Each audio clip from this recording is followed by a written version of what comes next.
Hello everyone, welcome to उत्कर्ष। आप सभी विद्यार्थियों का उत्कर्ष में स्वागत करता हूं। मैं पवन कुमार पारिक। मेरी क्लास में विद्यार्थियों अब हम आगाज कर रहे हैं, आज से शुरुआत कर रहे हैं पहला अध्याय यानी वास्तविक संख्याएं। वास्तविक संख्याएं जो आपकी किताब का पहला अध्याय है और पहला अध्याय हम शानदार आगाज करेंगे, शुरुआत करेंगे, इसके बेसिक के बारे में जानेंगे और अच्छे से हम इसको स्टडी करेंगे। और इस चैप्टर में मैंने आपको बता दिया है, पहले आपको थोड़ी परिभाषाओं का ज्ञान होनी चाहिए कि क्या होती वास्तविक संख्याएं, प्राकृत संख्याएं, पूर्ण संख्याएं। बचपन से पढ़ रहे हैं लेकिन समझ नहीं पा रहे हैं कि कौन सी संख्या कब होती कब नहीं होती है। उन सब पर हम चर्चा करेंगे डिटेल में। इस चैप्टर की जो है शुरुआत आज से करने जा रहे हैं। पहला जो अध्याय है, पहला अध्याय, पहला वीडियो, फर्स्ट इंप्रेशन है तो लास्ट इंप्रेशन भी ऐसा ही रहेगा। बढ़िया आपको इसको अच्छे से समझना है, ठीक है। तो अध्याय 1 की शुरुआत हो गई है। सबसे पहले बात करते हैं परिभाषाओं में प्राकृत संख्या की। तो प्राकृत संख्या क्या होती है स्टूडेंट्स, मैंने आपको बताया हुआ है और आपने भी पढ़ा होगा। प्राकृत संख्याएं होती है वस्तुओं की गिनती करने के लिए जिन संख्याओं का आप उपयोग करते हैं उन्हें कहते हैं प्राकृत संख्याएं। जैसे वहां 2 लड़के खेल रहे हैं, वहां 3 चॉकलेट रखी हुई है, वहां पर देखो 22 जने जा रहे हैं। तो जब आप संख्याओं का जो बोध कर रहे हैं कि कोई वस्तु कितनी है कितनी नहीं है, गिनती करने के लिए जो उपयोग करते हैं उन्हें कहते हैं प्राकृत संख्या। इन्हें कहीं कहीं प्राकृतिक संख्या भी कहते हैं और अंग्रेजी में इन्हें नेचुरल नंबर कहते हैं। क्या कहते हैं इन्हें? अंग्रेजी में कहते हैं नेचुरल नंबर। नेचुरल नंबर कहते हैं स्टूडेंट, ये आपको थोड़ा याद रखना है। नेचुरल नंबर कहते हैं और इस शुरुआत हमेशा याद रखनी है। नेचुरल नंबर को कैपिटल एन से लिखते हैं और संख्याओं का ये जो समूह होता है प्राकृत संख्याओं का, तो प्राकृत संख्या को सदैव आपको लिखना है एन से प्रदर्शित करते हैं। कहीं पर भी एन लिखा हो इसका मतलब वो क्या है? प्राकृत संख्या है। तो प्राकृत संख्याओं को सदैव किससे प्रदर्शित करते हैं? एन से प्रदर्शित करते हैं। क्यों? क्योंकि इनको अंग्रेजी में कहते हैं नेचुरल नंबर। और सदैव इनका जो समूह होता है 1 से शुरुआत होती है। 1 2 3 4 5 इस तरह करके अनंत तक ये संख्याएं होती है। तो प्राकृत संख्याओं की शुरुआत सदैव 1 से होती है, उसके बाद 1 के अगली 2 है और 2 के अगली 3 है। तो प्रारंभ कहां से होता है प्राकृत संख्याओं का? 1 से, ठीक है। प्राकृत संख्याओं का प्रारंभ 1 से होता है, 1 के बाद 2, 2 के बाद 3, 3 के बाद 4, इसी तरह अनंत तक बढ़ती रहती है। क्लियर है? अब इसमें आपको कोई पूछे क्या 2.5 प्राकृत संख्या है, तो आपको कहना नहीं। क्यों? क्योंकि 2 के बाद अगली 3 होती, 3 के बाद 4। तो दशमलव में ये देखिए 2.5 ढाई, जिसे हम ढाई कहते हैं, दशमलव की जो संख्याएं हैं वो कभी प्राकृत संख्याएं नहीं होती है। कोई आपको बोल दे 7/2, क्या ये प्राकृत संख्या है? तो आपको बोलना नहीं होगी। क्यों? क्योंकि देखो 2 का भाग जो है 7 में पूरा पूरा नहीं जाता है, तो और जा भी जाएगा तो पॉइंटों में जाएगा। 2 का भाग 7 में दोगे तो आएगा 3.5 और दशमलव वाली संख्याएं कभी प्राकृत संख्याएं नहीं होती है। क्लियर है? कभी आपको बोले क्या -3 प्राकृत संख्या है, तो आपको कहना नहीं है। क्यों? क्योंकि प्राकृत संख्याएं सदैव 1 से शुरू होती है, कभी ऋणात्मक नहीं होती। प्राकृत संख्याएं सदैव धनात्मक होती है, माइनस की संख्याएं प्राकृत संख्याएं नहीं होती है। कोई आपको बोले कि 9/3 क्या प्राकृत संख्या है, तो आपको कहना है हाँ है। क्यों है? क्योंकि 3 का भाग जो है 9 में जाता है। 3 का भाग 9 में 3 बार जाएगा पूरा पूरा, और 3 कैसी संख्या है? प्राकृत संख्या है। क्लियर है? तो इस तरह की चीजें। आपको कोई पूछे क्या 0 प्राकृत संख्या है, तो आपको कहना नहीं। क्यों? क्योंकि प्राकृत संख्याएं सदैव शुरू कहां से होती है? 1 से। तो 0 जो है प्राकृत संख्याओं के समूह में नहीं है, यह भी आपको याद रखना है। 0 भी प्राकृत संख्या नहीं है। क्लियर है? तो प्राकृत संख्याएं 1 से अनंत तक होती हैं, n से दर्शाते हैं। ऋणात्मक संख्याएं प्राकृत संख्याएं नहीं होती है, दशमलव वाली भी नहीं होती है और 0 भी प्राकृत संख्या नहीं। बस इतना आपको ध्यान रखना है। अब बात करते हैं पूर्ण संख्याओं की। तो पूर्ण संख्याएं क्या होती है? 0। यदि ये जो प्राकृत संख्याओं का जो समूह था एक से लगाकर अनंत तक, ये जो संख्याओं का समूह था, यदि इस समूह में हम जीरो यानी शून्य को भी शामिल कर ले, इस समूह में शून्य को भी शामिल कर ले, तो जो नया समूह आएगा प्राप्त संख्याओं का, जो ये नया समूह होगा, इसे कहते हैं पूर्ण संख्याएं। पूर्ण संख्याओं को अंग्रेजी में हम कहते हैं होल नंबर। क्या कहते हैं स्टूडेंट? होल नंबर से लिखते हैं। इसलिए पूर्ण संख्याओं के समूह को हमेशा W से प्रदर्शित करते हैं। कहीं पर भी W लिखा हो तो इसका मतलब क्या होगा? W का मतलब होगा जी, W का मतलब क्या होगा? पूर्ण संख्याएं W से प्रदर्शित करते हैं। ये आपको विशेष ध्यान रखना है, ठीक है। अब मैं लिख लेता हूं W क्या होगा। देखो W क्या होगा, पहले प्राकृत संख्याएं लिख देता हूं, 1 2 3 4 5, सारी अनंत तक की प्राकृत संख्याएं, और इसमें जीरो को भी शामिल कर लूं। ये 1 से अनंत तक के समूह में जीरो को मैंने एक्स्ट्रा लिया, तो ये पूरा नया समूह बना। इसे कहते हैं पूर्ण संख्या। और पूर्ण संख्या की शुरुआत या प्रारंभ कहां से होता है? पूर्ण संख्याओं की शुरुआत या प्रारंभ जीरो से होती है। सबसे छोटी पूर्ण संख्या कौन सी है? तो आप बोलना शून्य। सबसे छोटी प्राकृत संख्या कौन सी है? कोई पूछे तो 1 है। क्लियर है? और इसमें भी आपको वही बता देता हूं, पॉइंटों में कोई लिखे कि 2.7 क्या पूर्ण संख्या है? नहीं है। 2 के अगली पूर्ण संख्या 3 है। नाम में आ रहा है पूर्ण, पॉइंटों में नहीं होगी। क्लियर है? कोई आपको बोल दे कि 9/4 क्या पूर्ण संख्या है? नहीं है, क्योंकि 4 का भाग 9 में नहीं जाता है पूरा पूरा, पॉइंटों में उत्तर आएगा, तो ये भी पूर्ण संख्या नहीं है। कोई बोले -2 क्या पूर्ण संख्या है? नहीं है। पूर्ण संख्याएं जीरो से शुरुआत होती है, ऋणात्मक संख्याएं पूर्ण संख्याएं नहीं होती है। ये सब आपको परिभाषाएं पता होनी चाहिए। कोई बोले आपको 15/3 क्या ये पूर्ण संख्या है? तो आपको कहना हाँ, क्योंकि 3 का भाग 15 में जाता है 5 बार, 3 पंजे 15 होता है, पूरा पूरा भाग जाता है, और 5 उत्तर आ रहा है, भागफल 5 आ रहा है। और 5 कैसी संख्या है जी? पूर्ण संख्या है। क्या जीरो पूर्ण संख्या है? बिल्कुल है। जीरो का ही तो खेल है, जीरो से ही तो शुरुआत हो रही है। तो स्टूडेंट जीरो भी क्या है?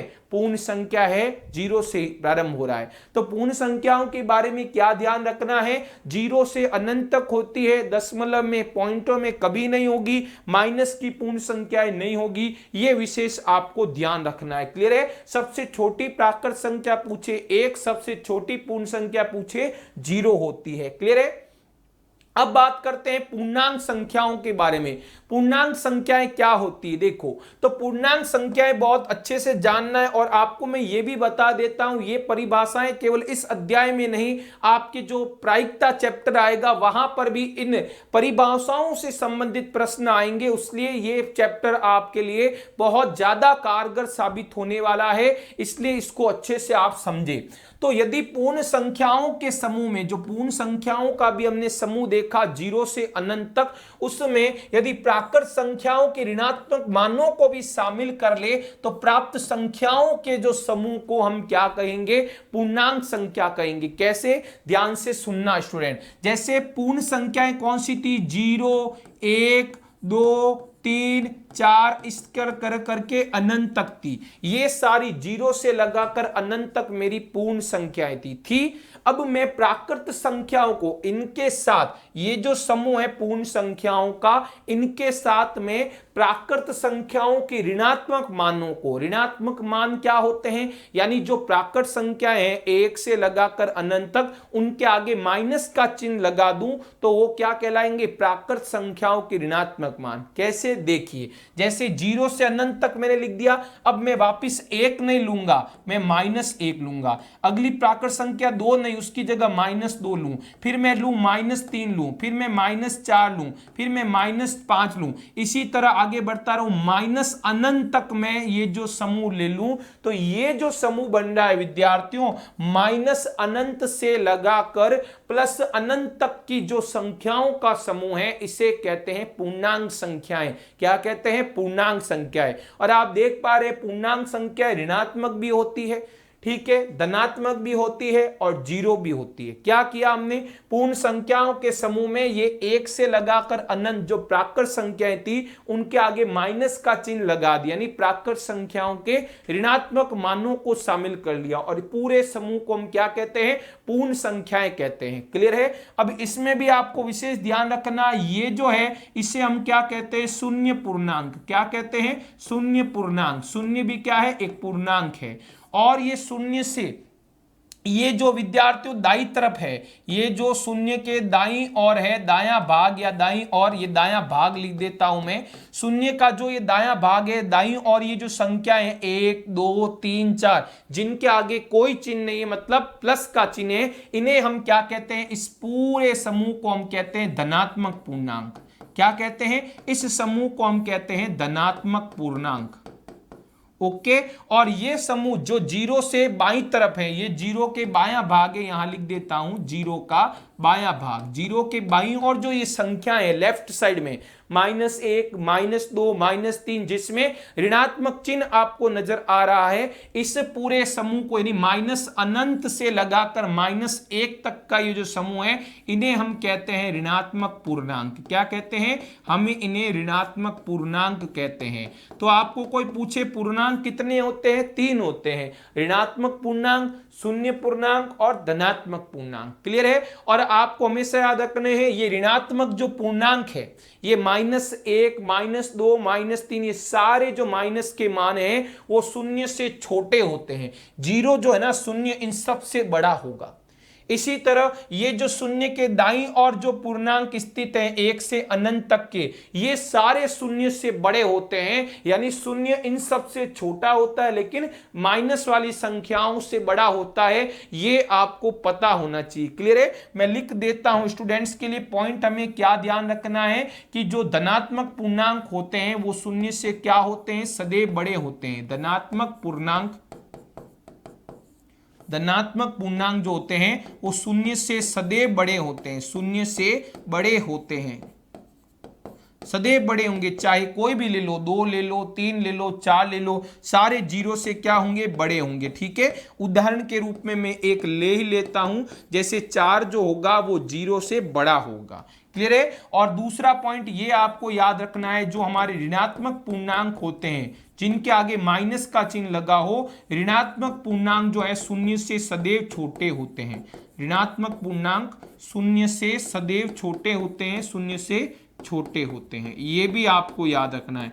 माइनस की कोई भी संख्या आप ले लो, जीरो से छोटी होगी। उदाहरण के रूप में मैं ले लेता हूं स्टूडेंट, जैसे मैंने -3 लिया तो ये -3 जीरो से छोटा होगा। खुला मुंह किसकी तरफ है, जीरो की तरफ है। खुला मुंह जीरो की तरफ यानी जीरो बड़ा होगा ऋणात्मक। आप चाहो तो कोई भी पूर्णांक ले लो।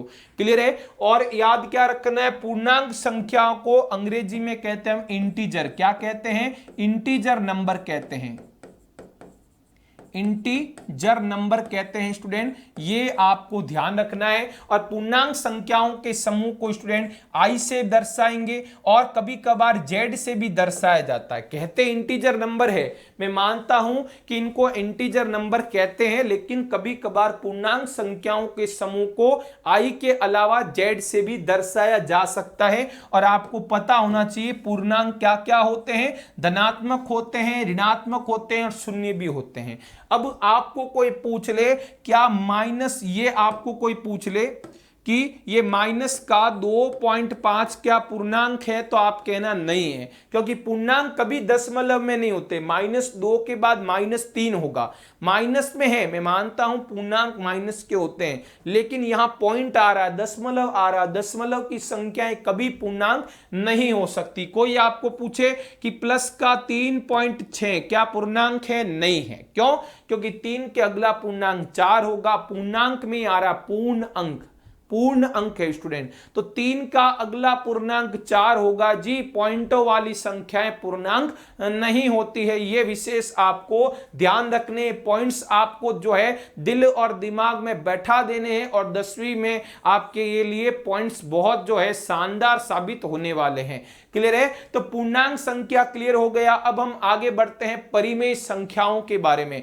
इनके बारे में भी आपने बहुत चर्चे सुने होंगे, इनके भी बारे में हम अच्छे से जानेंगे। जो हम रटाफिकेशन करते थे P बट्टा Q, अब क्या होता है P बट्टा Q, उसके बारे में हम जानेंगे। तो परिमेय संख्याओं को अंग्रेजी में तो स्टूडेंट रेशनल नंबर कहते हैं। क्या कहते हैं हमें? रेशनल, नेशनल नहीं विद्यार्थियों, रेशनल नंबर, ठीक है। अंग्रेजी में कहते हैं इसको स्टूडेंट रेशनल नंबर कहते हैं। और इनके समूह को स्टूडेंट स्मॉल r से या कैपिटल Q से भी दर्शाते हैं। क्लियर है। अब होती क्या है पहले वो जानते हैं, फिर हम जो है अच्छे से इसको समझेंगे। तो परिमेय ऐसी संख्याएं जो P बट्टा Q के रूप में, अब ये P बट्टा Q क्या होता अभी मैं बताऊंगा। तो ऐसी संख्याएं जो P बट्टा Q के रूप में व्यक्त की जाती है, जहां P और Q क्या होते हैं? पूर्णांक होते हैं और Q बराबर नहीं होना चाहिए 0, वे कहलाती है परिमेय संख्याएं। अब कैसे सर जी? तो ध्यान से सुनना, सदैव जो परिमेय संख्याएं होती है, परिमेय संख्याएं जो होती है स्टूडेंट, वो सदैव P बट्टा Q के रूप में लिखी जाती है। P बट्टा Q नहीं, अंश बट्टा हर के रूप में। परिमेय संख्याएं सदैव अंश बट्टा हर के रूप में लिखी जाती है। अंश को हमने P नाम दिया हुआ है और हर को हमने Q नाम दिया हुआ है। कोई भी संख्या जो आपको अंश बट्टा हर रूप में नजर आए, उन्हें हम क्या कहेंगे? परिमेय संख्या कहेंगे, यानी P बट्टा Q रूप में। अब शर्त यह है कि ये अंश और हर, ये जो अंश और हर यानी P और Q, ये अंश और हर जिन्हें हम P व Q कह रहे हैं, ये P और Q, ये P और Q सदैव पूर्णांक होने चाहिए। क्या होने चाहिए? ये P और Q, अंश और हर, यानी ऊपर अंश में और बट्टा में जो हर है, सदैव पूर्णांक होने चाहिए। अब पूर्णांक क्या होते हैं? अभी हमने लास्ट में जाना कि पूर्णांक धनात्मक भी होते हैं, शून्य भी होते हैं, ऋणात्मक भी होते हैं, केवल पॉइंटों में नहीं होते, ये हमने जाना। तो इसका मतलब पूर्णांक P और अंश और हर पूर्णांक होने चाहिए। इसका मतलब क्या हुआ कि हमारे पूर्णांक जो है ऋणात्मक भी हो सकते हैं, पूर्णांक ऋणात्मक भी हो सकते हैं, पूर्णांक शून्य भी हो सकता है और पूर्णांक धनात्मक भी हो सकते हैं। यानी अंश और हर शून्य भी हो सकता है, ऋणात्मक धनात्मक कुछ भी हो सकता है। और दूसरी शर्त ये होती है स्टूडेंट, शर्त नंबर 1 तो ये है कि दोनों पूर्णांक होने चाहिए, और दूसरी शर्त ये है कि जो बट्टा वाला पूर्णांक यानी जो हमारा Q है, ये जो हर है हमारा Q कभी भी 0 नहीं होना चाहिए। मैं मानता हूं अभी मैंने कहा कि अंश और हर पूर्णांक होने चाहिए, तो हर का मान 0 भी तो हो सकता है, 0 भी पूर्णांक है, लेकिन याद ये रखना है हर हम कभी भी 0 नहीं ले सकते, क्योंकि जब भी हर का मान 0 हो जाएगा तो ऐसी संख्याएं गणित में अपरिभाषित है। अभी मैं डिटेल में बात करूंगा, बस अभी आप ये याद रखो, हर का मान यानी Q का मान हर कभी भी किसी संख्या का 0 नहीं होना चाहिए, यानी 0 का भाग किसी में नहीं देना है। बट्टा में जो होता है इसका मतलब क्या होता है? भाग होना, ठीक है। और एक चीज आपको इसमें और मैं क्लियर कर देता हूं, अभी मैं उदाहरणों से भी समझाऊंगा इनको।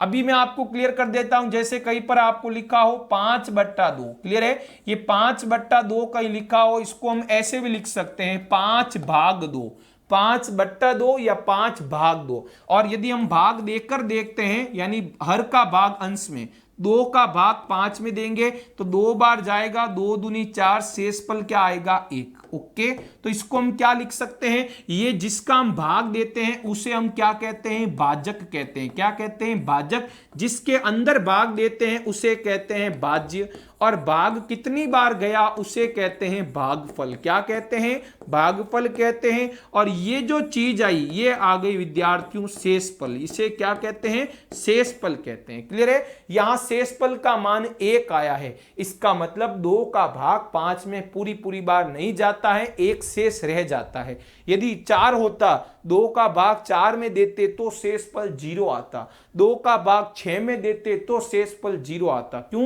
क्योंकि 2 का भाग 4 में और 6 में पूरा जाता है, ठीक है। तो जब भाजक का भाग भाज्य में पूरा जाए उस स्थिति में शेषफल 0 आएगा। शेषफल 0 नहीं आया, इसका मतलब भाग पूरा नहीं जाता है।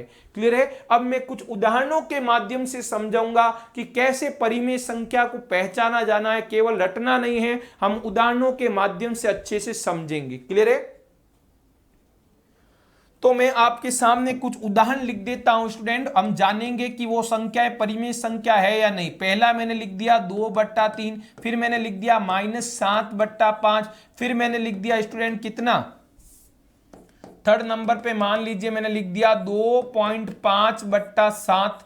क्लियर है। चौथे नंबर पे मैंने स्टूडेंट लिख दिया कि 7/-19। क्लियर है। पांचवें नंबर पे लिख दिया मैंने 2002/2003। छठे नंबर पे लिख दिया विद्यार्थियों मैंने केवल 5 लिख दिया। ठीक है। सातवें नंबर पे मैंने लिख दिया विद्यार्थियों केवल 0 लिख दिया। और मान लीजिए ये छठवें सातवें नंबर पे मैंने कोई और नंबर ले लिया -3/-11। ये सब नंबर मैंने ले लिए। मान लीजिए ये सब नंबर मैंने ले लिए हैं। अब इन नंबरों में से ये जो संख्याएं लिखी है इनमें से कौन परिमेय संख्या है कौन नहीं है वो हम अच्छे से जानेंगे। पहली बात करते हैं 2/3 की। तो देखो ये अंश बट्टा हर के रूप में है 2/3। अंश बट्टा हर है, अंश 2 भी पूर्णांक होता है और हर 3 भी पूर्णांक, यानी अंश और हर दोनों पूर्णांक है, पी व क्यू दोनों पूर्णांक है। और हर देखो हर 3 जो है 0 तो नहीं है, इसका मतलब यहां पर हम क्या देख रहे हैं, अंश और हर दोनों ही क्या है, अंश भी पूर्णांक है और हर भी क्या है, पूर्णांक है। अंश और हर दोनों क्या है हमारे, पी व क्यू। यहां पर हम लिख देते हैं कि यहां पी और व क्यू, पी व क्यू यानी अंश और हर, अंश को पी कहा, हर को क्यू कहा। अंश व हर दोनों हमारे क्या है, पूर्णांक है और क्यू का मान 0 नहीं है, हर का मान 0 के अलावा 3 है। इसका मतलब ये परिमेय संख्या है। क्लियर है, ये हमारी परिमेय संख्या है। ओके। अगला -7/5। अब देखो अंश में माइनस का 7 आया, अंश ऋणात्मक हो सकता है, बिल्कुल अंश पूर्णांक होना चाहिए और पूर्णांक ऋणात्मक भी होते हैं। तो यहां पर भी माइनस का आया, कोई प्रॉब्लम नहीं है, पूर्णांक ऋणात्मक भी होते हैं और बट्टा में 5 वो भी पूर्णांक है। तो यहां भी P और Q मेरे क्या है, पूर्णांक है। P और Q दोनों ही पूर्णांक है और हर Q का मान 0 के बराबर नहीं है। इसका मतलब ये -7/5 ये मेरी कैसी संख्या है, ये मेरी परिमेय संख्या है, जिसे मैं स्मॉल r से लिख सकता हूं। r यानी परिमेय संख्या, रेशनल नंबर। अगला 2.5/7, क्या ये परिमेय संख्या है या नहीं है। तो पहली दृष्टि से तो विद्यार्थी क्या जानेंगे कि सर जी देखो ऊपर अंश में पूर्णांक आया, सॉरी ऊपर दशमलव में आई है संख्या 2.5 आ रही, ऊपर 2.5 है, ढाई जो है 2.5 पूर्णांक नहीं है, इसका मतलब ये परिमेय संख्या नहीं है। स्टूडेंट ऐसा सोच रहे हैं कि ऊपर पॉइंट वाली संख्या आई, सर पॉइंट वाली संख्या पूर्णांक नहीं होती है, तो इसका मतलब ये परिमेय संख्या नहीं है। लेकिन विद्यार्थियों क्या मैं इसको ऐसे नहीं लिख सकता क्या, यहां देखो 2.5 था बट्टा 7, यदि मैं पॉइंट हटाऊं तो नीचे क्या आएगा, 0 आएगा, पॉइंट हटेगा तो नीचे 0 आएगा। अब ये क्या बना, 25/70, क्या बना, 25/70 बन गया। अब आप देख लो 25 भी, P भी पूर्णांक है, P भी हमारा 25 भी क्या है, 25 भी हमारा पूर्णांक है और ये बट्टा में जो 70 है वो भी क्या है, हमारा पूर्णांक, यानी अंश और हर दोनों ही पूर्णांक है। इसका मतलब ये क्या है, परिमेय संख्या है। P और Q दोनों ही क्या है, पूर्णांक है और Q का मान 0 भी नहीं है। तो ये 25/70 जिसे हम 2.5/7 भी लिख सकते हैं, ये भी क्या है, हमारी परिमेय संख्या। अगला 7/-19। अब देखो यहां इस उदाहरण में अंश ऋणात्मक था, यहां हर ऋणात्मक है, 7 पॉजिटिव है धनात्मक और हर -19 है ऋणात्मक। तो ये भी कैसी है जी, परिमेय संख्या है। क्यों, क्योंकि यहां भी आप देख पा रहे होंगे स्टूडेंट्स कि अंश 7 भी पूर्णांक है और हर जो है -19 ऋणात्मक संख्याएं भी पूर्णांक होती है। तो P व Q दोनों ही क्या है हमारे, P व Q दोनों ही क्या है जी, पूर्णांक है और हर का मान 0 नहीं है, Q 0 के बराबर नहीं है। इसका मतलब 7/-19 क्या है जी, मेरी एक परिमेय संख्या है। ठीक है, तो ये संख्या कैसी है, मेरी परिमेय संख्या, R लिख सकता हूं। 2000/2003, तो इसमें भी आपको घबराना नहीं, बड़ी संख्या है, मैं मानता हूं 2002 और 2003 हजारों में है, लेकिन हजारों में है तो क्या हुआ, ये भी पूर्णांक है और ये भी पूर्णांक है। तो इसका मतलब यहां P व Q हम क्या देख रहे हैं, P व Q यहां भी P व Q कैसे हैं, P व Q पूर्णांक है, 2002 और 2003 दोनों ही पूर्णांक है और Q का मान 0 के बराबर नहीं है। इसका मतलब 2002/2003 भी क्या है, हमारी परिमेय संख्या है। 5 की बात करें, अर्जी सरजी सिंपल 5 लिखा आ गया, अब क्या होगा, यहां तो अंश बट्टा हर, अंश बट्टा हर, यहां ये तो सर जी 100% परिमेय संख्या नहीं है, केवल 5 लिखा हुआ है। तो स्टूडेंट्स को मैं बता देता हूं, क्या मैं इस 5 को 5/1 नहीं लिख सकता हूं क्या? अरे लिख सकता हूं ना, 5 को 5/1 कैसे, क्योंकि 1 का भाग वापिस 5 में देंगे तो आएगा तो 5 ही। 1 का भाग किसी भी संख्या में दो वही संख्या आती है, तो 1 का भाग 5 में देंगे आएगा 5 ही। और हमारी जो आवश्यकता थी उसका हमने आविष्कार कर दिया, क्योंकि आवश्यकता ही आविष्कार की जननी है। हमने 5/1 क्यों लिखा, क्योंकि हमें अंश बट्टा यानी P/Q रूप चाहिए था इन सभी प्रश्नों की तरह। तो देखो ऊपर 5 आया, ये भी पूर्णांक बट्टा 1 भी पूर्णांक है, तो अंश 5 भी पूर्णांक और हर जो है हमारा 1 भी पूर्णांक है। 5/1 को 5 लिखा जा सकता है, इसका मतलब ये 5 केवल है, ये भी क्या है, परिमेय संख्या। तो जैसे मैंने 5 लिया वैसे आप 6, 7, 12, 5, 2, 1 कुछ भी कोई भी प्राकृत संख्या लेना, सारी प्राकृत संख्याएं क्या है जी, परिमेय संख्या। जैसे मैंने 5 लिया वैसे आप कोई भी प्राकृत संख्या, जैसे आप प्राकृत संख्याएं 1, 2, 3 अनंत तक होती है, इनमें से कोई भी आप प्राकृत संख्या लेना, सारी प्राकृत संख्या, जैसे मैंने 3 लिया तो 3/1, 2 को 2/1 यानी अंश बट्टा हर रूप में लिख सकते हो और दोनों ही पूर्णांक। इसका मतलब ये हमारी क्या होगी, सारी प्राकृत संख्याएं जो है परिमेय संख्या होती है। क्या पॉइंट आया, जितनी भी प्राकृत संख्याएं सारी परिमेय भी होती है, क्योंकि उनके बट्टा में 1 लिखा जा सकता है। अब बात करते हैं 0 की। क्या सर ये 0 परिमेय संख्या है? बच्चे बहुत कंफ्यूज होते हैं। तो 0 को भी विद्यार्थी आप देखो, 0 के बट्टा में 5 लगाओ, क्या आएगा, 0 ही आएगा। या 5 नहीं लगाया, किसी ने 0 के बट्टा में -2 लगाया, तो -2 का भाग 0 में दोगे तो भी 0 ही आएगा। ठीक है, यानी 0 में किसी भी संख्या का भाग दो, चाहे धनात्मक चाहे ऋणात्मक, आना तो 0 ही है। या आप चाहो तो 0/1000 लिख दो तो भी 0 आएगा, या आप 0 मान लो -200 लिख दो तो भी 0 ही आएगा। तो इसका मतलब क्या हुआ, 0 को भी इनमें से किसी भी रूप में, मैंने 5, 2, इसीलिए आप कोई भी संख्या बट्टा में लिख सकते हो, आना तो 0 ही है। और हमें हमारी जरूरत मिल गई है, अंश बट्टा हर रूप मिल गया है, अंश बट्टा हर रूप, सभी में अंश क्या है, 0 है। और 0 क्या होता है, अंश सभी में क्या है, अंश हमारा क्या है विद्यार्थियों, अंश सदैव 0 है। और 0 क्या होता है, एक पूर्णांक होता है। और हर आप मर्जी से, जैसे मैंने लिए 5, -2, आप कुछ भी ले सकते हो। हर भी मेरा क्या है, पूर्णांक है स्टूडेंट, हर और अंश दोनों पूर्णांक है। इसका मतलब 0 कैसी संख्या है जी, अंश बट्टा हर जो है हमारा पूर्णांक है दोनों ही, तो पूर्णांक बट्टा पूर्णांक रूप, यानी ये भी परिमेय संख्या। 100% लिख देना। 0 कोई पूछे कैसी संख्या है, परिमेय संख्या। अंश में 0 हो सकता है, लेकिन अभी मैं आगे बताऊंगा बट्टा में 0 नहीं हो सकता है। ठीक है, मैंने अभी आगे भी बताया था कि हर 0 नहीं होना चाहिए, अंश हो सकता है। ओके, तो यहां पर हमने अभी बात कर ली 0 भी परिमेय संख्या है। अब बात करते हैं -3/-11। तो -3 और -11 अंश और हर दोनों ही पूर्णांक के, दोनों ही ऋणात्मक है, लेकिन ऋणात्मक संख्याएं भी ऋणात्मक पूर्णांकों में शामिल है। इसका मतलब यहां भी P व Q दोनों ही ऋणात्मक है, तो घबराना नहीं है, दोनों ही P व Q क्या है, मेरे पूर्णांक है। ठीक है, और यहां भी हर का मान 0 नहीं है। तो इतने सारे उदाहरण लिए हमने देखा, जहां अंश और हर दोनों ही क्या हो, पूर्णांक हो, और हर 0 नहीं हो, तो आप निश्चित कह सकते हो कि परिमेय संख्या होगी। क्लियर है डाउट आपका?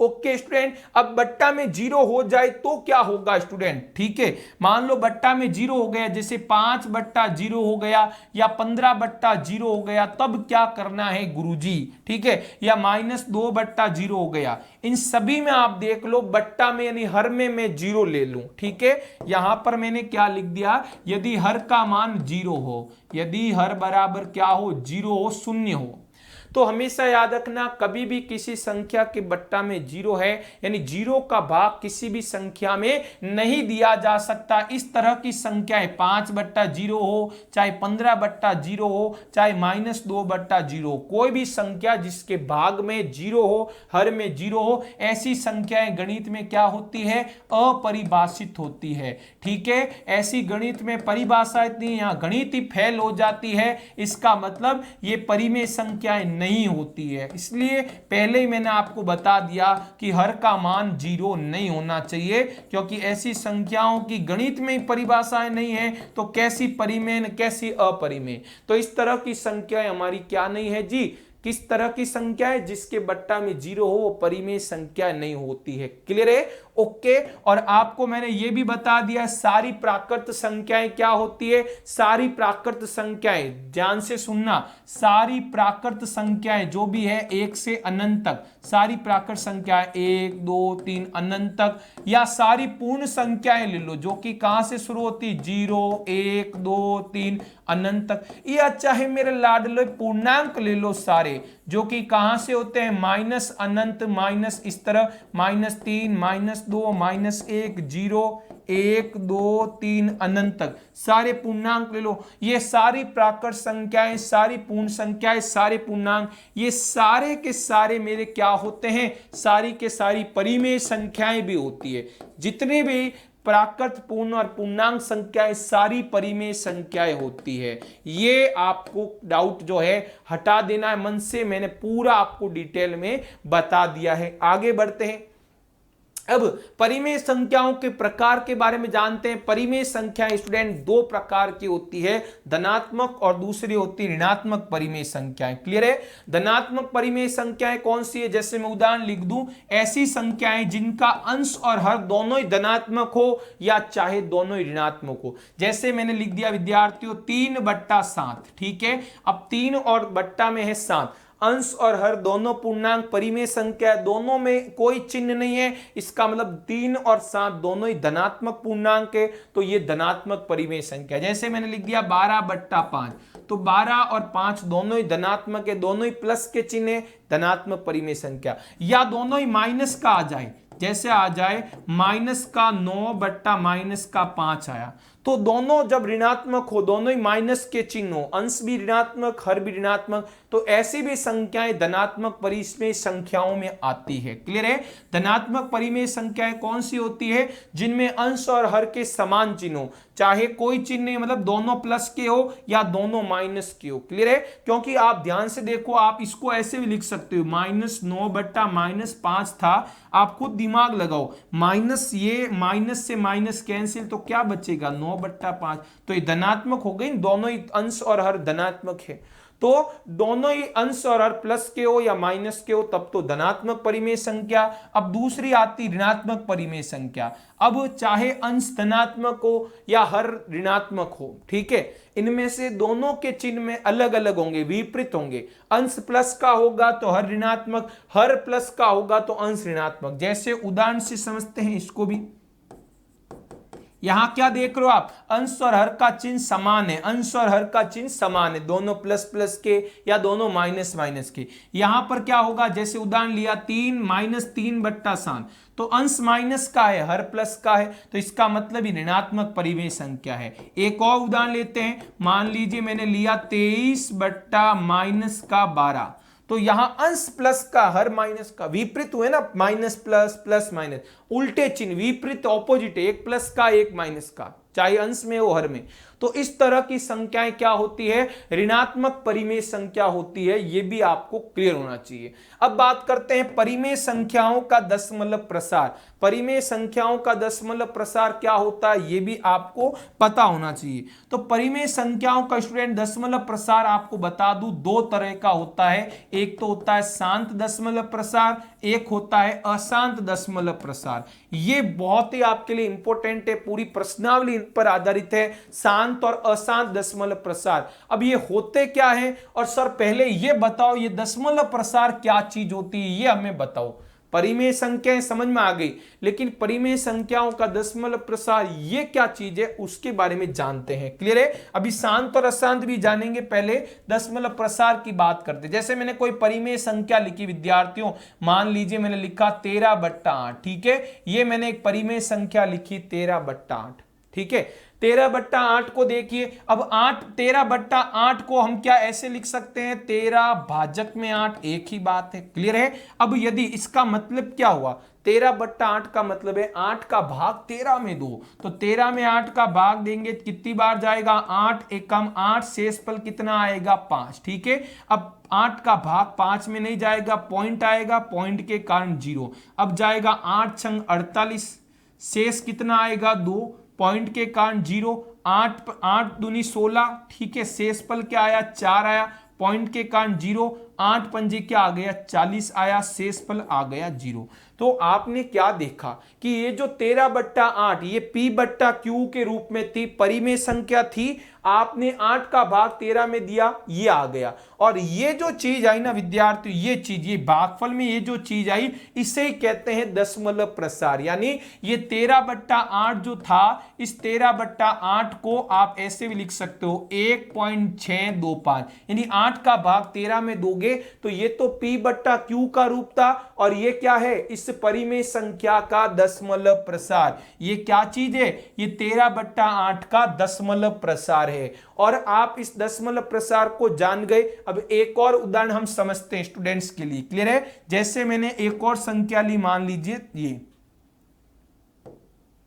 ठीक है, मैंने मान लीजिए ये ली 7/3। इसको देखिए आप, ये भी क्या है, ये भी एक परिमेय संख्या है, अंश बट्टा पूर्णांक बुट्टा पूर्णांक है। तो 7/3 का मतलब क्या है कि 7 के अंदर 3 का भाग दो। तो मैं देता हूं, इसमें कोई दो राय नहीं, मैं भाग देता हूं 7 के अंदर 3 का, तो 3 दूनी 6 होगा, शेष 1 आएगा। अब भाग जाएगा नहीं क्योंकि 3 बड़ा है 1 छोटा है, ठीक है, पॉइंट आएगा, पॉइंट के कारण 0, तो 3 तिया क्या होगा, 9, शेष आएगा 1, पॉइंट के कारण वापिस 0, 3 का भाग 10 में 3 बार 9 आएगा, शेष 1, पॉइंट के कारण आ गया 0, 3 तिया 9, शेषफल 1। तो ये देख पा रहे हो आप, भाग चलता जा रहा है, हर बार पॉइंट के कारण 0 आएगा, 3 का भाग जाएगा कितनी बार, 3 बार, 9, शेषफल 1, पॉइंट के कारण 0, 3 का भाग 3 10 में जाएगा, 3 तिया 9, शेषफल 1। तो ये भाग चलता ही जाएगा, कहीं नहीं रुकेगा। और यहां पर भी 2.3333333 डॉट डॉट डॉट का मतलब चलते ही जा रहे हैं अनंत तक। यहां 6 2 5 5 के बाद रुक गया, क्यों रुका यहां भागफल में, 5 के बाद 5 5 5 क्यों नहीं आए, क्योंकि भाग प्रक्रिया में हमें क्या मिल गया जी, भाग प्रक्रिया में हमें शेषफल 0 मिला। भाग प्रक्रिया में यानी भाग जब हमने दिया, 8 का भाग दिया 13 में, तो 1 2 3 4 5वें चरण में हमें शेषफल 0 मिल गया। लेकिन यहां पर कहीं पर भी देखो, पहले चरण में भी शेष 1 हर बार शेषफल 1 मिल रहा है, और भागफल में बार बार 3 3 3 3 आता जा रहा है। तो यहां जो है इस भाग की भूख शांत नहीं हो रही है, इसे कहते हैं अशांत। इसे क्या कहते हैं, अशांत परिमेय संख्या दशमलव प्रसार। भूख जिसकी शांत नहीं हो और जिसकी भूख शांत हो जाए उसे कहते हैं शांत दशमलव प्रसार। क्यों? क्योंकि यह भागफल में कितने 3 अंक आए, पॉइंट के बाद दशमलव के बाद 3 अंक आए। यहां पॉइंट के बाद जो है अंक चलते ही जा रहे हैं, अनंत तक चलते जा रहे हैं। पर एक चीज ये भी देख रहे हैं हमारे विद्यार्थी कि अंकों की पुनरावृत्ति हो रही, बार बार एक ही अंक आ रहा, 3 3 3 3 3। क्लियर है? तो ये चीज आपको पता होनी चाहिए कि परिमेय संख्याओं का दशमलव प्रसार क्या होता है। जैसे ये परिमेय संख्या थी, 13/8 को हमने लिखा, इसी तरह 7/3 है, इस 7/3 को हमने क्या लिखा स्टूडेंट, 7/3 को हमने क्या लिख सकते हैं, 2.33333 अनंत तक। ठीक है, तो ये 7/3 का ये क्या चीज कहलाएगी, 2.333, इसका दशमलव प्रसार कहलाएगा। ओके, अब और डिटेल में हम जानेंगे, शांत दशमलव प्रसार को भी हम डिटेल में जानेंगे, अशांत को भी हम डिटेल में जानेंगे। अच्छे से समझना है कि जहां पर भाग प्रक्रिया रुक जाती है, शेषफल 0 आ जाए, उसे कहते हैं शांत, और जहां भाग अनंत तक चलता रहे, भाग चलता रहे, कहीं खत्म नहीं आए हो जाए, उसे कहते हैं अशांत। अभी और डिटेल में कुछ उदाहरण लेकर आया हूं। जैसे स्टूडेंट इसको देखिए आप 33/8, तो 33/8 को आप देखोगे स्टूडेंट तो 8 का भाग आप 33 के अंदर दो, ठीक है। तो 8 चौक क्या हो जाएगा विद्यार्थियों 32 होगा, शेष 1 आया। एक अब 8 का भाग 1 में नहीं जाता, 0.8 एकम 8, शेष पल क्या आया 2 आया, पॉइंट के कारण 0, 8 दूनी 16, शेष पल आया 4, पॉइंट के कारण 0, 8 पंजे 40, ठीक है, 8 पंजे 40, शेष पल 0। तो आप यहां देख पा रहे हो कि 8 का भाग जब मैंने 33 में दिया तो ये आया 4.125, 8 का भाग 33 में दिया 4.125, ये क्या कहलाता है, ये तो 33/8 है, P बट्टा Q रूप, ये इसका दशमलव प्रसार। यहां भी भाग देकर देखते हैं, 17 में 25 का भाग देना है। अब देखो 17 में 25 का भाग नहीं जाएगा, पॉइंट आएगा, पॉइंट के कारण क्या आएगा 0। अब 25 का भाग दीजिए इसके अंदर, 25 छंग कितना होगा 150 हो जाएगा। अब 150 से ये ज्यादा है, कितना ज्यादा विद्यार्थियों 25 सत्ते तो ज्यादा हो जाएगा। आप भी जानते हो कि 25 को 7 से गुणा करेंगे तो ये हो जाएगा 7 पंजे 35, 14 और 3 17, 175 ज्यादा होगा तो क्या आएगा, पहले पॉइंट लगा, पॉइंट के कारण 6 बार जाएगा, 25 छंग 150, शेष आएगा 20, पॉइंट के कारण 0, 25 का भाग 200 में जाएगा 8 बार, कितनी बार जाएगा 8 बार, शेष पल 0। तो 17/25 का दशमलव प्रसार आया 0.68, क्लियर है। इसी तरह 12/20 का देखते हैं, ठीक है। तो 20 का भाग देना है, 12 के अंदर जाएगा नहीं, पॉइंट के कारण 0। तो अब देखिए 20 का भाग 120 में 6 बार पूरा पूरा जाएगा, 20 छंग 120, तो इसको हमने लिख दिया 0.6। तो इन 3 उदाहरणों के मदद से हमारे विद्यार्थियों ने क्या समझा, इन 3 उदाहरणों के माध्यम से हमारे विद्यार्थियों ने समझा कि देखो यहां भाग 1 2 3 4 भाग प्रक्रिया, हमने भाग जब हमने देना चालू किया तो चौथे चरण 1 2 3 4, चौथे चरण के बाद शेषफल 0 आ गया। यहां दूसरे चरण के बाद शेषफल 0, यहां तो पहले चरण के बाद ही शेषफल 0, यानी भाग की जो प्रक्रिया है, भाग का जो प्रोसेस है वो समाप्त हो रहा है। समाप्त कैसे हो रहा है, कैसे पता लगा कि हमें शेषफल 0 प्राप्त हो रहा है, लाड लो क्या प्राप्त हो रहा है, हमें शेषफल 0 प्राप्त हो रहा है। उस कारण हमें पता लग गया कि यहां पर शेषफल 0 प्राप्त होने से हमें यह पता लग गया कि यहां भूख शांत हो रही है, भाग समाप्त हो रहा है। और भागफल में भी देखो पॉइंट के बाद 3 अंक आए, यहां पॉइंट के बाद 2 अंक आए, पॉइंट के बाद केवल 1 अंक आया, पॉइंट के बाद 2 3 4 10 12 निश्चित अंक आए जो आप काउंट कर सको, अनंत तक नहीं आए। तो इस प्रकार की परिमेय संख्याओं को हम क्या कहेंगे, शांत दशमलव प्रसार परिमेय संख्याएं, क्लियर है। और इनको पहचानने का तरीका, पहचान बिना भाग दिए, अभी आप 9 तक आपने भाग देते थे, बिना भाग दिए कैसे पहचाने सर जी की परिमेय संख्या शांत है नहीं, क्या हमें बार बार ऐसे भाग देना होगा सर, कभी लंबी बड़ी बड़ी संख्याएं आ गई तो हमारे विद्यार्थी क्या करेंगे। तो इसलिए मैं आपको दूसरी तरीका बताऊंगा जिससे आप परिमेय संख्याओं की पहचान कर सकोगे कि वो परिमेय संख्या 100% शांत है। उसमें कुछ नहीं करना है, आपको हर का अभाज्य गुणनखंड करना है। यहां हर कौन है 8, तो हर 8 के अभाज्य गुणनखंड करो, आप हर 8 के अभाज्य गुणनखंड कर लो। अभाज्य गुणनखंड करने में तो हमारे विद्यार्थी एक्सपर्ट है, मुझे पता लगा कहीं से। तो 8 का भाग देंगे, 8 के अभाज्य गुणनखंड करो, 2 का फिर 2 फिर 2 1, तो आपने 8 के अभाज्य गुणनखंड किए तो क्या आया 33/8 के अभाज्य गुणनखंड क्या होते हैं 2 इंटू 2 इंटू 2, तो 8 के अभाज्य गुणनखंड में केवल 2 आ रहा है, केवल 2 आ रहा है, ठीक है। अगला 17/25, तो यहां भी हर का अभाज्य गुणनखंड करो, हर 25 के अभाज्य गुणनखंड करने पर, हर 25 के अभाज्य गुणनखंड करने पर देखिए क्या प्राप्त होता है, करते हैं। 25 के अभाज्य गुणन करेंगे 5 5 5 1, क्लियर है। तो 17/25 में 17 को तो लिखा नहीं, 25 के अभाज्य गुणनखंड हुए 5 इंटू 5, यहां 12 वही संख्या है जो भी मैंने पिछले 3 भाग दिए वही मैं ले रहा हूं। अब 12/20 में 20 के अभाज्य गुणनखंड करते हैं, हर 20 के अभाज्य गुणनखंड, हर 20 के अभाज्य गुणनखंड करने पर तो क्या आएंगे देखते हैं। 20 के अभाज्य गुणनखंड 2 10 2 5 5 1। क्लियर है? ओके, तो 12/20 में 12 को छेड़ा नहीं, 20 को लिखा 2 इंटू 2 इंटू 5। ठीक है, तो ये जो अभी हमने भाग दिए थे पिछले, ये 3 भाग दिए, इनको मैंने कहा शांत, क्योंकि भाग प्रक्रिया जो है कुछ निश्चित चरण बाद समाप्त हो गई। आपने देखा शेषफल आपको 0 मिला तीनों ही उदाहरणों में। अब इन्हीं तीनों उदाहरणों को मैंने आपने देखा हर के अभाज्य गुणनखंड किए, उससे क्या हुआ, तो जब भी आपको कोई भी परिमेय संख्या दी हो, आप हर के अभाज्य गुणनखंड कर दो। हर के अभाज्य गुणनखंड में केवल 2 मिले या केवल 5 मिले या 2 और 5 दोनों मिले, तो 100% वो परिमेय संख्याएं किसका उदाहरण है? शांत दशमलव प्रसार परिमेय संख्याओं के। उन परिमेय संख्याओं का दशमलव प्रसार कैसा होगा? शांत। कैसे पता चला? परिमेय संख्याओं के हर जो होता है उसके अभाज्य गुणनखंड कर लो, पहला प्रोसेस। अभाज्य गुणनखंड करने में हमारे विद्यार्थी माहिर है। अभाज्य गुणनखंड करो तो केवल 2 आए या केवल 5 आए। यहां देखो केवल 2 आया, 2 के अलावा कोई संख्या नहीं आई। यहां केवल 5 आया, 5 के अलावा कोई संख्या नहीं। यहां 2 और 5 दोनों आए, ओके, लेकिन इनके अलावा कोई नई संख्या 3 7 9 11 13 ऐसी तो नहीं आई ना। तो जब भी हर के अभाज्य गुणनखंड में केवल 2 हो, केवल 5 हो या 2 और 5 दोनों आए तो चलेगा।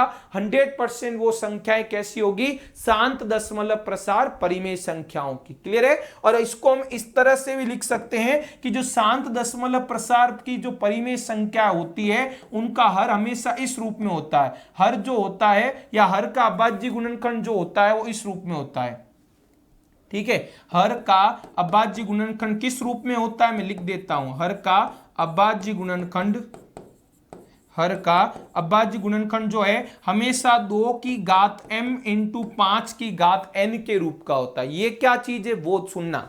हर का अभाज्य गुणनखंड किया आपने, वो हमेशा 2 की घात m इंटू 5 की घात n के रूप का। कैसे सुनना? जैसे यहां देखते हैं 33 का 33 था, 2 की घात यहां 1 1 1, 2 कितनी बार है? 3 बार, तो 2 की घात 3 इंटू 5 यहां नहीं है ना, 5 यहां नहीं है तो 5 की घात 0 लगा दो। 5 नहीं है तो 5 की घात 0, क्योंकि किसी भी संख्या की घात 0 क्या होती है? 1 की होती है। तो देख लो 2 की घात 3 8 ही बनेगा। क्लियर है? तो 5 नहीं था तो 5 की घात 0 लगा दी। अब देख लो, इससे तुलना करो, 2 की घात m कितना हो गया? 3 इंटू हो गया, बिल्कुल इंटू है, 5 की घात n का मान क्या हो गया? 0। ठीक है, तो हर हमेशा इस रूप में होगा, 2 की घात m इंटू 5 की घात n। यहां देखते हैं तो 17 का 17, अब देखो 5 की घात कितनी है? 5 इंटू 5, 2 बार है तो 5 की घात 2 इंटू, अब यहां पर देखो 2 नहीं है, जैसे वहां 5 नहीं था यहां 2 नहीं है तो 2 की घात 0 लगा दो। ओके जी, यहां देखते हैं यहां क्या होगा जी? 12/2 की घात, देखो 2 कितनी बार है? 2 बार, और 5 कितनी बार है? 1 बार। तो यहां देखो ये भी m कितना हो गया? जो 2 की घात है उससे m कह दो, 5 की घात को n कह दो। तो यहां m है 0, n है 2, m है 2, n है 1। क्लियर है? तो हमेशा हर जो है आपको बस ये याद रखना है, हर के अभाज्य गुणनखंड करो, केवल 2 आए या केवल 5 आए या 2 और 5 दोनों आए तो वो परिमेय संख्याएं शांत होगी। ये लिख लो, या आप दूसरे रूप में कह सकते हो, हर का अभाज्य गुणनखंड जो है हमेशा 2 की घात m इंटू 5 की घात n के रूप का होगा। इनके अलावा 2 और 5 के अलावा कोई संख्या नहीं आएगी। क्लियर है? ये चीज में एक बार आपको फास्ट में रिवाइज और करवा देता हूं। तो परिमेय शांत दशमलव क्या होती है कि परिमेय संख्या को दशमलव में बदलते समय जो भाग की क्रिया करते हैं, यदि वो कुछ निश्चित चरणों बाद, 3 चरण बाद या 4 चरण बाद समाप्त हो जाती है, यानी शेषफल 0 प्राप्त हो, तो वो संख्याएं शांत दशमलव होगी। उसके अलावा इनमें परिमेय संख्याओं का जो हर होता है वो सदैव 2 की घात m इंटू 5 की घात n के रूप का होता है, अर्थात हर के अभाज्य गुणनखंड में 2 या 5 के अतिरिक्त कोई अंक नहीं होगा। 2 होगा, 5 होगा, उसके अलावा तीसरा अंक नहीं होगा। अब बात करते हैं अशांत परिमेय संख्याओं की। शांत हमने सीख लिया 3 उदाहरणों के माध्यम से, अब अशांत को हम सीखते हैं स्टूडेंट। ठीक है, तो 17/6, 17/6 मतलब क्या हुआ? 6 का भाग 17 में देना, तो 6 दूनी हो गया 12, शेष कितना आ गया? 5 आ गया। क्लियर है? 17 6 दूनी 12 आ गया, शेष 5। अब भाग नहीं जाएगा, पॉइंट के कारण 0, तो तो 6 अट्टे कितने होंगे, 8 छंग 48, शेषफल कितना आ गया, 2 आया। पॉइंट के कारण 0, वापिस कितना आएगा, 6 तिया 18 आएगा, शेषफल कितना आएगा, 2 आएगा। पॉइंट के कारण 0, 6 तिया 18, शेषफल आया 2। ठीक है, फिर पॉइंट के कारण 0, क्योंकि 6 का भाग 2 में नहीं जा रहा इसलिए पॉइंट के कारण 0 उतार रहे हैं। 6 तिया वापिस क्या आया, 18, शेषफल कितना आया, 2। तो आप देख रहे हो ये भाग प्रक्रिया आप चलती रहेगी अनंत तक, ये पूरा बोर्ड भर जाएगा, मैं थक जाऊंगा, हमारे विद्यार्थी परेशान हो जाएंगे, विद्यार्थियों का इंटरनेट खत्म हो जाएगा, लेकिन ये भाग खत्म नहीं होगा जी। क्यों? क्योंकि बार बार देखो शेषफल 2 आएगा, पॉइंट के कारण 0 उतारोगे, 20 बनेगा, 6 का भाग 20 में 3 बार, हर बार जाएगा 18। तो बार बार देख लो पुनरावृत्ति हो रही, चीज रिपीट हो रही है। देखो 20 आया, वापिस 20 आया, वापिस 20 आया, वापिस 20 आएगा। अंक बार बार जो है इस चरण की, इस स्टेप की बार बार रिपीटेशन हो रहा है, पुनरावृत्ति हो रही है विद्यार्थियों। और भागफल में भी देखो पहले तक तो सही था 2.8, फिर वापिस 3 3 3 3 ऐसे अनंत तक चलेगा, अनंत तक चलेगा, इसलिए मैंने डॉट डॉट डॉट डॉट बना दिए। इसी तरह 77/2, यहां आप क्या देख रहे हो कि भाग की प्रक्रिया चलती जा रही है, भाग की प्रक्रिया समाप्त नहीं हो रही है, हमें शेषफल जो है शून्य प्राप्त नहीं होता है। यहां देख लो कहीं शेषफल 0 नहीं आया, शेषफल 0 मतलब भाग समाप्त। ठीक है, तो शेषफल शून्य प्राप्त नहीं होता है, शेषफल शून्य प्राप्त नहीं होता है। ओके, और आप यहां यह भी ध्यान रखो कि यहां पर आप देख रहे हो कि भागफल में अंक की पुनरावृत्ति हो रही, बार बार 3 3 3 3 आ रहा है। तो इस 17/6 को हम क्या लिख सकते हैं, 17/6, यानी 6 का भाग 17 में दिया तो दशमलव प्रसार आया 2.833333। आप लिखो उतने कम में, मैंने 4 बार लिखे, अनंत तक चलते जा रहे 3 3 3। और इसको लिखने का एक और तरीका है, इसका लिखने का यह तरीका है कि 2.8 लिख दो। अब देखो कितने अंक की पुनरावृत्ति हो रही है, 1 अंक की। कौन सा अंक है वो, कौन सा अंक है जिसकी पुनरावृत्ति हो रही है, 3 की, 3 बार बार आता जा रहा है, तो उस अंक को लिख दो और उसके ऊपर बार लगा दो। 2.8 3 के ऊपर बार, 3 के ऊपर बार का मतलब है कि 3 3 3 3 अनंत तक चल रहा है। ये लिखो या ये लिखो, दोनों ही सेम है। अगला उदाहरण करते हैं 77/210। अब देखो इसका मतलब क्या हुआ कि 210 का भाग हमें 7 7 77 में देना है। अब भाग अभी तो जाएगा नहीं, पॉइंट आएगा, पॉइंट के कारण 0। अब कितनी बार जाएगा आप देखिए, 21 42 63 और 84 ज्यादा होगा, 3 बार देकर देखते हैं। 4 बार तो ज्यादा होगा, 3 बार कितना होगा, 0, ये हो जाएगा 3 और ये हो जाएगा 3। ठीक है, 3 बार जाएगा तो क्या आएगा, 630 आएगा। शेषफल आएगा 40 और यहां 140 आए। अब वापिस पॉइंट के कारण आएगा क्या, 0। ठीक है, अब 210 का भाग 14 में जाओ, कितनी बार जाएगा, 1400 में। तो 210 का भाग देते हैं 1400 में, 5 बार कितना होगा, 50, 5 दूनी 10। ठीक है, 6 बार देखते हैं कितना होता है, 6 दाए 60, 6 दूनी 12। तो 6 बार तो अभी कम है, 7 बार देखते हैं, 70 और 7 दूनी होगा 14। तो 7 बार ज्यादा हो रहा है, 6 बार जाएगा, कितने, 6 बार। तो 6 बार आया 1260। क्लियर है, ये 100 में से 60 गए 40 हो जाएंगे, 13 में से 12 गए 1 आया। अब वापिस पॉइंट के कारण 0 आएगा। आप ये घटाओगे 1400 और 1260 का अंतर वो 140 का होगा। ठीक है, पॉइंट के कारण 0, 1400 वापिस बना। अब वापिस 210 का भाग आप 1400 में दोगे तो कितनी बार जाएगा, 6 बार जाएगा, 7 बार ज्यादा होता है। वापिस क्या आएगा, 1260।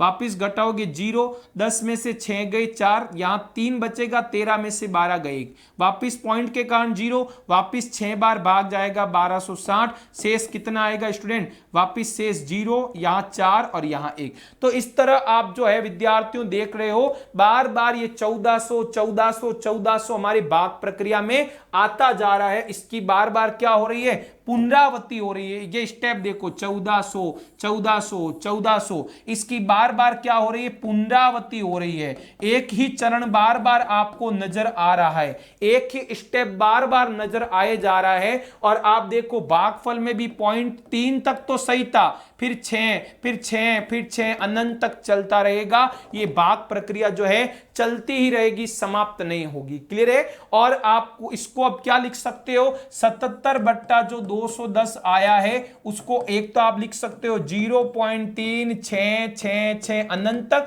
या दूसरा तरीका है 0.3 और जिस अंक की पुनरावृत्ति हो रही 6 के ऊपर क्या लगा दो, बंधनी रेखा लगा दो, बार लगा दो। ओके जी, इस तरह करना है। अब इनके भी पहचान कर लेते हैं, उसके बाद जो है आज की क्लास जो प्यारी और शानदार रही, और 10वीं का आगाज हमारे विद्यार्थियों को हो गया है, क्योंकि अब विद्यार्थियों को परीक्षाओं की चिंता नहीं है, परीक्षाओं को चिंता होने लग गई है। कितना शानदार बेसिक से आगाज कर लिया है, पहले पार्ट में धमाकेदार एंट्री हुई है, तो अब विद्यार्थी जो है 4 चांद लगा देंगे। तो इनमें भी क्या करना है आपको, हर के अभाज्य गुणनखंड कर लो। अब पहचान कैसे करनी है, जैसे हमने शांत को पहचाना, अभाज्य गुणनखंड में केवल 2 हो, 5 हो, या 2 और 5 दोनों हो तो चलेगा, तीसरा प्राणी नहीं आना चाहिए। यहां देखते हैं 6 के अभाज्य गुणनखंड करो 2 इंटू 3, 6 के अभाज्य गुणनखंड 2 इंटू 3, तो 17 बट्टा 6 को हमने क्या लिखा, 2 इंटू 3।